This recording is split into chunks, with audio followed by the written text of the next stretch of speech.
Hey guys, I'm Tim with Original Strength, and this week I wanted to show you how to do a rock with a twist, a feel-good rock with a twist.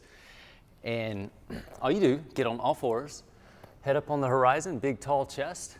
You're gonna rock back and forward, but as you rock forward, you're gonna take a leg of your choice. I'll do my left leg since it's facing you.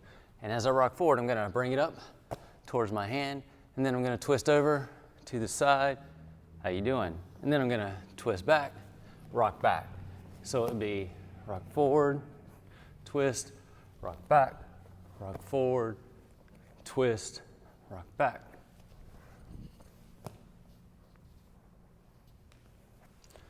So why, Tim, would we wanna do this? Well, it feels good and it really opens up this back hip, but it also adds rotation in your spine. And did I say it feels good? Because that's good enough. So all you do though, remember, rock back is normal. As you come forward, you just bring your leg up to where you can. Set that foot down, try to keep it on the ground flat. And as you rotate over, go where you can. If you can't go all the way down, that's fine.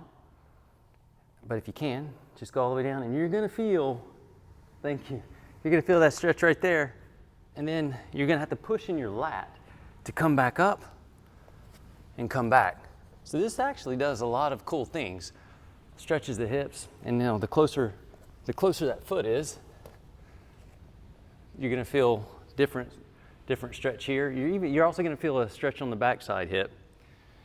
And again, when we want to come back to all fours, you have to push down into the floor. You'll feel your lats and your obliques try to help you out and come back. Anyway, it's a feel-good rock with a twist. Give that a shot. Let me know what you think. I'm Tim with Original Strength, and we'll see you next time.